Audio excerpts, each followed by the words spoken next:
श्री कृष्ण राधे।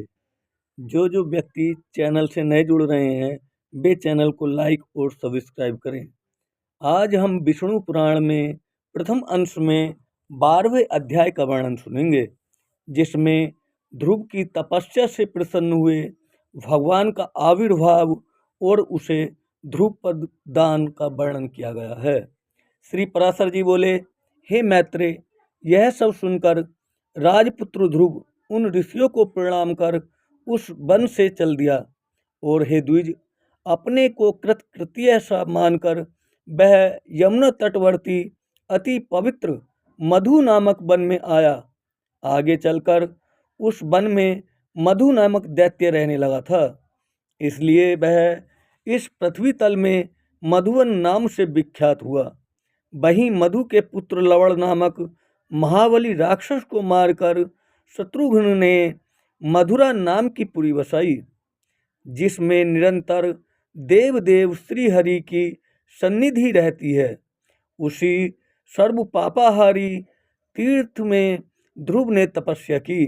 मरीचि आदि मुनीश्वरों ने उसे जिस प्रकार उपदेश किया था, उसने उसी प्रकार अपने हृदय में विराजमान निखिल देश्वर श्री विष्णु भगवान का ध्यान करना प्रारंभ किया।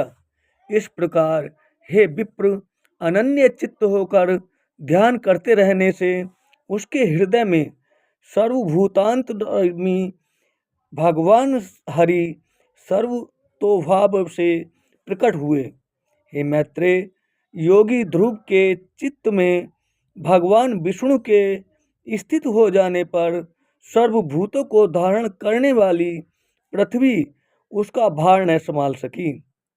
उसके बाएं चरण पर खड़े होने से पृथ्वी का बाया आधा भाग झुक गया और फिर दाएं चरण पर खड़े होने से दाया भाग झुक गया, और जिस समय वह पैर के अंगूठे से पृथ्वी को दबाकर खड़ा हुआ तो पर्वतों के सहित समस्त भूमंडल विचलित हो गया। हे महामुने, उस समय नदी, नद और समुद्र आदि सभी अत्यंत क्षुब्ध हो गए और उनके क्षोभ से देवताओं में भी बड़ी हलचल मची। हे मैत्रेय, तब याम नामक देवताओं ने अत्यंत व्याकुल हो इंद्र के साथ परामर्श कर उसके ध्यान को भंग करने का आयोजन किया। हे महामुने, इंद्र के साथ अति आतिर कुष्मांड नामक उपदेशाओं ने नाना रूप धारण कर उसकी समाधि भंग करना आरंभ किया। उस समय माया ही से रची हुई उसकी माता सुनीति नेत्रों में आंसू भरे उसके सामने प्रकट हुई और हे पुत्र, ऐसा कहकर करुणायुक्त वचन बोलने लगी। बेटा, तू शरीर को घुलाने वाले इस भयंकर तप का आग्रह छोड़ दे। मैंने बड़ी बड़ी कामनाओं द्वारा तुझे प्राप्त किया है।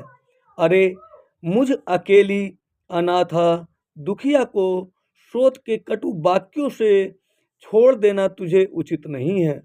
बेटा, मुझ आश्रयहीना का तो एकमात्र तू ही सहारा है। कहाँ तो 5 वर्ष का तू और कहाँ तेरा यह अति उग्र तप। अरे, इस निष्फल क्लेशकारी आग्रह से अपना मन मोड़ ले। अभी तो तेरे खेलने कूदने का समय है, फिर अध्ययन का समय आएगा, तदंतर समस्त भोगों के भोगने का, और फिर अंत में तपस्या करना भी ठीक होगा। बेटा, तुझ सुकुमार बालक का जो खेल कूद का समय है, उसी में तू तपस्या करना चाहता है। तू इस प्रकार क्यों अपने सर्वनाश में तत्पर हुआ है? तेरा परम धम तो मुझको प्रसन्न रखना है, अतः तू अपनी आयु और अवस्था के अनुकूल कर्मों में ही लग, मोह का अनुवर्तन न कर और इस तप रूपी अधर्म से निवृत्त हो। बेटा, यदि आज तू इस तपस्या को न छोड़ेगा तो देख, तेरे सामने ही मैं अपने प्राण छोड़ दूंगी। श्री पराशर जी बोले, हे मैत्रेय, भगवान विष्णु में चित्त स्थिर रहने के कारण ध्रुव ने उसे आंखों में आंसू भरकर इस प्रकार विलाप करती देखकर भी नहीं देखा। तब अरे बेटा, यहाँ से भाग भाग, देख इस महाभयंकर वन में ये कैसे घोर राक्षस अस्त्र शस्त्र उठाए आ रहे हैं। ऐसा कहती हुई वह चली गई और वहां जिनके मुख से अग्नि की लपटें निकल रही थीं, ऐसे अनेकों राक्षसगण अस्त्र शस्त्र संभाले प्रकट हो गए। उन राक्षसों ने अपने अति चमकीले शस्त्रों को घुमाते हुए उस राजपुत्र के सामने बड़ा भयंकर कोलाहल किया। उस नित्य योग युक्त बालक को भयभीत करने के लिए अपने मुख से अग्नि की लपटें निकालती हुई सैकड़ों सियारियों घोर नाद करने लगीं। वे राक्षसगण भी इसको मारो मारो, काटो काटो, खाओ खाओ इस प्रकार चिल्लाने लगे। फिर सिंह, ऊंट और मकर आदि के से मुख वाले वे राक्षस राजपुत्र को त्राण देने के लिए नाना प्रकार से गरजने लगे, किंतु उस भगवदास शक्त चित्त बालक को वे राक्षस उन शब्द सियारियां और अस्त्र शस्त्रादि कुछ भी दिखाई नहीं दिए। वह राजपुत्र एकाग्र चित्त से निरंतर अपने आश्रयभूत विष्णु भगवान को ही देखता रहा और उसने किसी को और भी प्रकार दृष्टिपात नहीं किया। तब संपूर्ण माया के लीन हो जाने पर उससे हार जाने की आशंका से देवताओं को बड़ा भय हुआ। अतः उसके तप से संतप्त हो वे सब आपस में मिलकर जगत के आदि कारण शरणागत वत्सल अनादि और अनंत श्री हरि की शरण में गए। देवता बोले, हे देवाधिदेव जगन्नाथ परमेश्वर पुरुषोत्तम, हम सब ध्रुव की तपस्या से संतप्त होकर आपकी शरण में आए हैं। हे देव, जिस प्रकार चंद्रमा अपनी कलाओं से प्रतिदिन बढ़ता है, उसी प्रकार यह भी तपस्या के कारण रात दिन उन्नत हो रहा है। हे जनार्दन, इस उन्नादपाद की पुत्र की तपस्या से भयभीत होकर हम आपकी शरण में आए हैं। आप उसे तप से निर्वत्र कीजिए। हम नहीं जानते वह इंद्रत्व चाहता है या सूर्यत्व, अथवा उसे कुबेर, वरुण या चंद्रमा के पद की अभिलाषा है। अतः ही ईश, आप हम पर प्रसन्न होइए और इस उत्तानपाद के पुत्र को तप से निवृत्त करके हमारा हृदय का कांटा निकालिए। श्री भगवान बोले, हे सुरगण, उसे इंद्र, सूर्य, वरुण अथवा कुबेर आदि किसी के पद की अभिलाषा नहीं है। उसकी जो कुछ इच्छा है वह मैं सब पूर्ण करूँगा। हे देवगण, तुम निश्चिंत होकर इच्छानुसार अपने अपने स्थानों को जाओ। मैं तपस्या में लगे हुए उस बालक को निवृत्त करता हूँ। श्री पराशर जी बोले, देवाधिदेव भगवान के ऐसे कहने पर इंद्र आदि समस्त देवगण उन्हें प्रणाम कर अपने अपने स्थानों को गए। सर्वात्मा भगवान हरि ने भी ध्रुव की तन्मयता से प्रसन्न हो उसके निकट चतुर्भुज रूप से जाकर इस प्रकार कहा। श्री भगवान बोले, हे उत्तानपाद के पुत्र ध्रुव, तेरा कल्याण हो। मैं तेरी तपस्या से प्रसन्न होकर तुझे वर देने के लिए प्रकट हुआ हूँ। हे सुब्रत, तू वर मांग। तूने संपूर्ण बाह्य विषयों से उपरत होकर अपने चित्त को मुझ में ही लगा दिया है, अतः मैं तुझसे अति संतुष्ट हूँ। अब तू अपनी इच्छानुसार श्रेष्ठ वर मांग।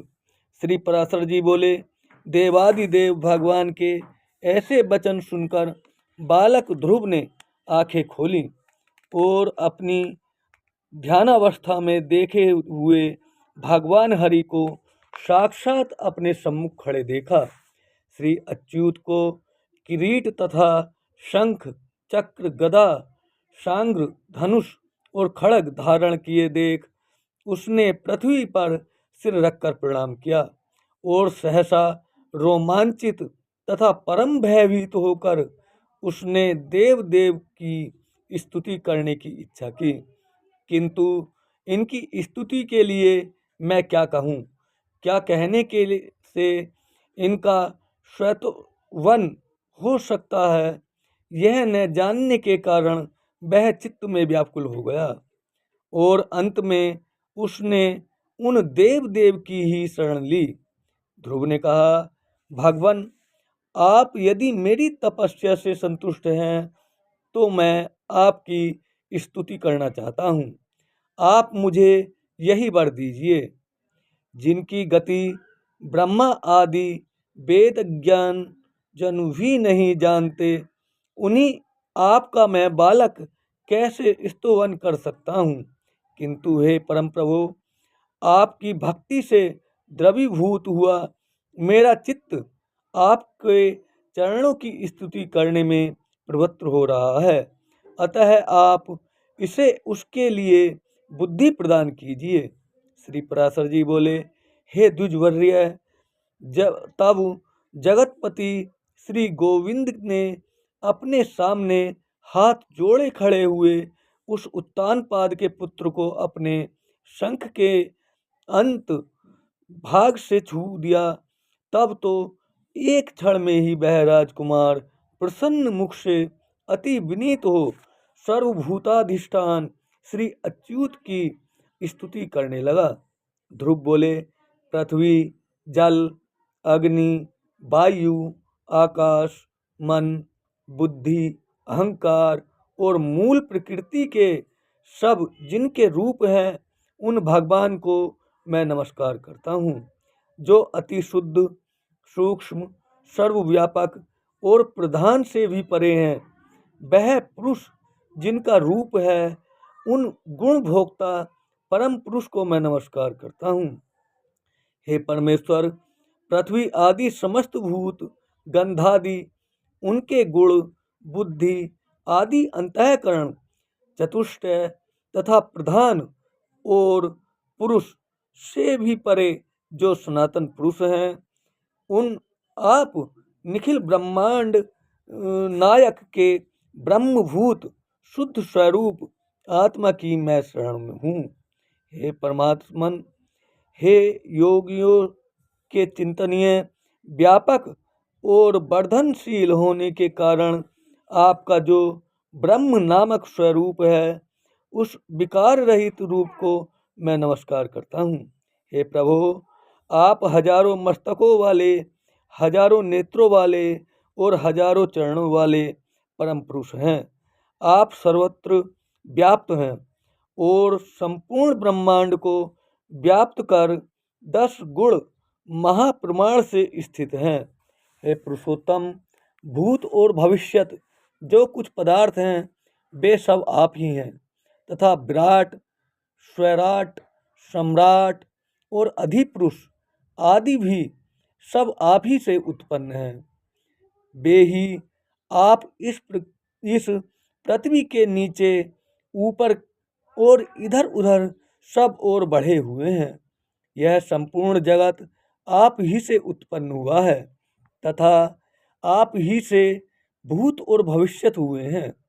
यह संपूर्ण जगत आपके स्वरूप भूत ब्रह्मांड के अंतर्गत हैं, जिसमें सभी प्रोडासों का हवन होता है। वह यज्ञ, प्रसदाज्य तथा 2 प्रकार के पशु आप ही से उत्पन्न हुए हैं। आप ही से ऋक्, साम और गायत्री आदि छंद प्रकट हुए हैं। आप ही से यजुर्वेद का प्रादुर्भाव हुआ है और आप ही से अश्व तथा एक और दांत वाले महिष आदि जीव उत्पन्न हुए हैं। आप ही से गौ, बकरियां, भेड़ों और मृगों की उत्पत्ति हुई है। आप ही के मुख से ब्राह्मण, बाहुओं से क्षत्रिय, जंघाओं से वैश्य और चरणों से शूद्र प्रकट हुए हैं तथा आप ही के नेत्रों से सूर्य, प्राण से वायु, मन से चंद्रमा, भीतरी छिद्र से प्राण, मुख से अग्नि, नाभि से आकाश, सिर से स्वर्ग, स्रोत से दिशाएं और चरणों से पृथ्वी आदि प्रकट हुए हैं। इस प्रकार हे प्रभु, यह संपूर्ण जगत आप ही से प्रकट हुआ है। जिस प्रकार नन्हे से बीज में बड़ा भारी बट वृक्ष रहता है, उसी प्रकार प्रलय काल में यह संपूर्ण जगत बीज स्वरूप आप ही में लीन रहता है। जिस प्रकार बीज से अंकुर रूप में प्रकट हुआ बट वृक्ष बढ़कर अत्यंत विस्तार वाला हो जाता है, उसी प्रकार सृष्टि काल में यह जगत आप ही से प्रकट होकर फैल जाता है। हे ईश्वर, जिस प्रकार केले का पौधा छिलके और पत्तों से अलग दिखाई नहीं देता, उसी प्रकार जगत से आप पृथक नहीं हैं। वह आप ही में स्थित देखा जाता है। सबके आधारभूत आप में हांदिनी और संधिनी संबित अभिन्न रूप से रहती है। आप में आहवन्याद और ताप देने वाली तथा उभय मिश्रा कोई भी संपित नहीं है, क्योंकि आप निर्गुण हैं। आप पृथक रूप और एक रूप हैं। आप ही भूत सूक्ष्म हैं और आप ही नाना जीव रूप हैं। हे भूतांतरमात्मन, ऐसा आपको मैं नमस्कार करता हूँ। अंतःकरण में आप ही महत्व प्रधान पुरुष, विराट, साम्राज्य और स्वैराट आदि रूपों से भावना किए जाते हैं। पुरुषों में आप नित्य अक्षय हैं। आकाश आदि सर्वभूतों में सार अर्थात उनके गुण रूप आप ही हैं। समस्त रूपों को धारण करने वाले होने से सब कुछ आप ही हैं। सब कुछ आप ही से हुआ है, अतएव सबके द्वारा आप ही हो रहे हैं। इसलिए आप सर्वात्मा को नमस्कार है। हे सर्वेश्वर, आप सर्वात्मक हैं, क्योंकि संपूर्ण भूतों में व्याप्त हैं। अतः मैं आपसे क्या कहूँ, आप स्वयं ही सब हृदय स्थित बातों को जानते हैं। हे सर्वात्मन, हे सर्वेश्वर, हे सब भूतों के आदि स्थान, आप सर्वभूत रूप हैं और सभी प्राणियों के मनोरथों को जानते हैं।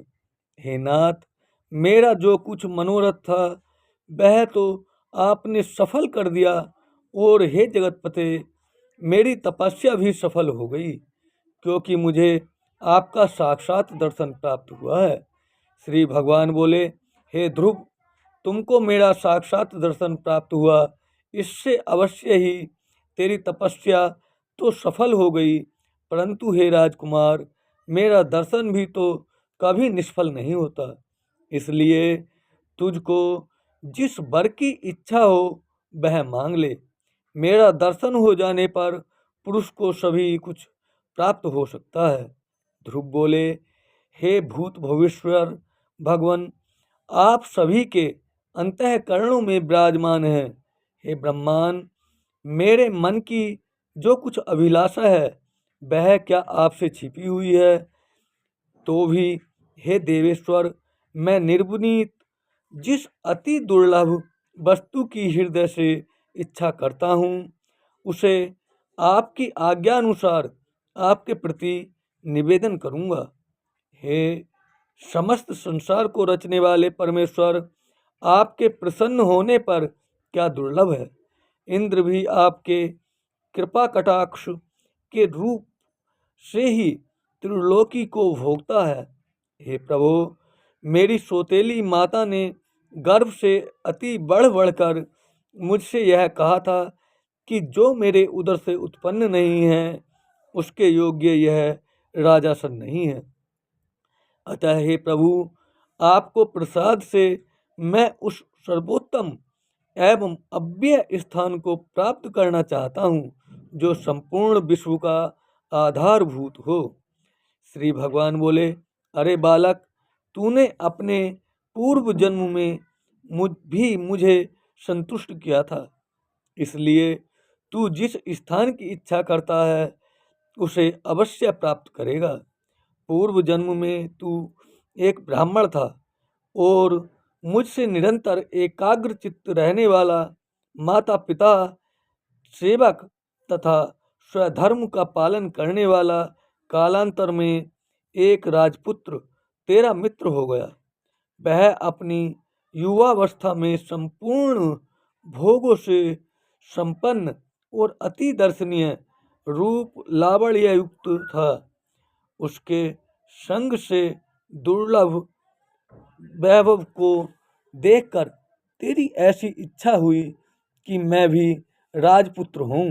अतः हे ध्रुव, तुझको अपनी मनोवांछित राजपुत्रता प्राप्त हुई और जिन स्वयंभू मनु के कुल में और किसी को स्थान मिलता अति दुर्लभ है, उन्हीं के घर में तूने उत्तानपाद के यहाँ जन्म लिया, जिसने मुझे संतुष्ट किया उसके लिए तो यह अत्यंत तुच्छ है। मेरी आराधना करने से तो मोक्ष पद भी तत्काल प्राप्त हो सकता है, फिर उसका चित्त निरंतर मुझसे ही लगा हुआ है, इसलिए स्वर्ग आदि लोकों का तो कहना ही क्या है।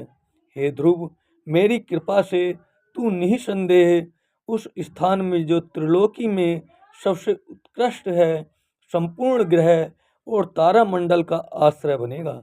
हे ध्रुव, मैं तुझे वह ध्रुव स्थान देता हूँ जो सूर्य, चंद्र, मंगल, बुध, बृहस्पति, शुक्र और शनि आदि ग्रहों, सभी नक्षत्रों, सप्त ऋषियों और संपूर्ण विमानचारी देवगणों से ऊपर है।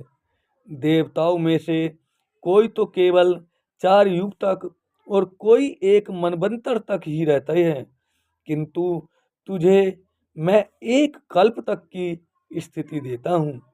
तेरी माता सुनीति भी अति स्वच्छ तारा रूप से उतने ही समय तक मेरे पास एक विमान पर निवास करेगी, और जो लोग समाहित चित्त से सायकाल और प्रातःकाल के समय तेरा गुण कीर्तन करेंगे उनको महान पुण्य होगा।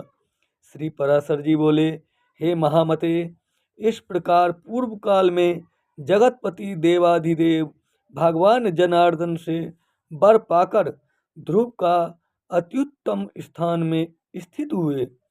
हे मुने, अपने माता पिता की धर्म पूर्वक सेवा करने से तथा द्वादक्षार मंत्र के महात्म्य और तप के प्रभाव से उनके मान, वैभव और प्रभाव की वृद्धि देखकर देव और असुरों के आचार्य शुक्रदेव ने ये श्लोक कहे हैं।